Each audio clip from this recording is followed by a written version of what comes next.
تو یہ 5 قومیں ایسی ہیں کہ جن کا استیصال اس طرح سے ہوا. استیصال کا معنی جڑ سے ختم کر دینا، قوموں کو تباہ کر دینا. تو یہ تباہی کے حالات اللہ نے ذکر فرمائے اور پھر ایک قانون ذکر کیا، ایک ضابطہ بتایا. ضابطہ اور قانون کیا ہے کہ عذاب کا ضابطہ ہمارے ہاں یہ ہے کہ ہم قوموں پر پہلے ہدایت کے سارے اسباب اور حجتیں مکمل کرتے ہیں، اور جب قومیں ان ہدایت کے اسباب سے منہ موڑتی ہیں، اعراض کرتی ہیں، حجت پوری ہو جاتی ہے، تو پھر اس کے بعد ہم انہیں چھوٹے عذاب میں پکڑتے ہیں. اور چھوٹا عذاب کیا ہے؟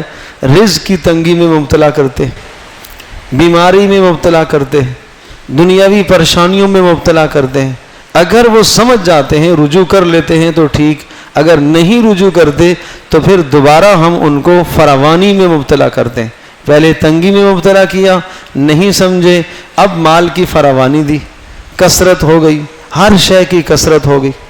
اور پھر بھی جب انہوں نے کثرت کے باوجود بھی، ہر چیز کی فراوانی کے باوجود بھی اللہ کی ناشکری کی، نبیوں کو جھٹلایا، دین کی بات سے منہ موڑا، تو پھر ارشاد فرمایا پھر ہم ایسا پکڑتے ہیں کہ انہیں ہوش بھی نہیں آتا کہ کہاں سے پکڑ آئی ہے. فَأَخَذْنَاهُمْ بَغْتَةً وَهُمْ لَا يَشْعُرُونَ.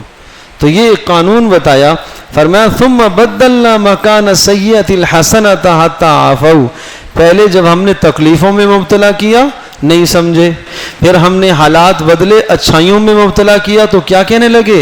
حَتَّى عَفَوْا وَقَالُوا قَدْ مَسَّ آبَاءَنَا الضَّرَّاءُ. کہنے لگے بھائی یہ تو زمانے کے حالات آتے رہتے ہیں، پہلے مشکلیں تھیں، اب وہ ساتھ آ گئی.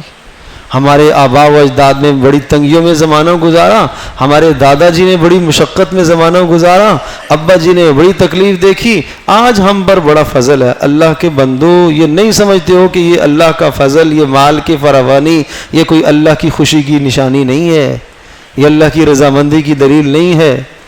اس کو تم یہ سمجھ بیٹھے ہو کہ ہمارے آباء و اجداد تو بڑی تکلیف میں تھے اور ہم بڑی فراوانی میں آ گئے ہیں اور اللہ نے بڑی وسعت دی ہے.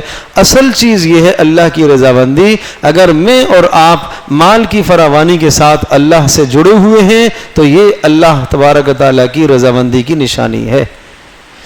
اس لیے ایک حدیث میں بھی آیا ہے کہ کسی شخص کو جب تم نعمتوں کی کثرت دیکھو، مال کی فراوانی دیکھو، چیزوں کی فراوانی دیکھو، تو ہرگز اللہ کی رضامندی کی دلیل نہ سمجھنا اسے. اور کسی کو فقیر دیکھو اور برے حال میں دیکھو تو یہ اللہ کی ناراضگی کی نشانی مت سمجھنا. حضرت بلال رضی اللہ تعالیٰ عنہ فقر کی زندگی گزری، اللہ ان سے راضی ہے.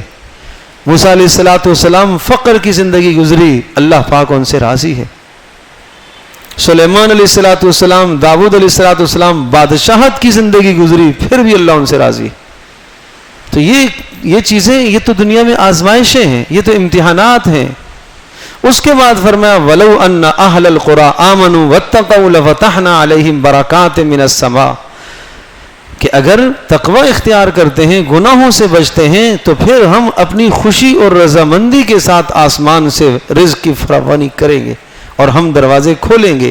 لیکن وَلَٰكِنْ كَذَّبُوا فَأَخَذْنَاهُمْ بِمَا كَانُوا يَكْسِبُونَ. اور جب یہ جھٹلاتے ہیں تو پھر ہمارے عذاب آتے ہیں.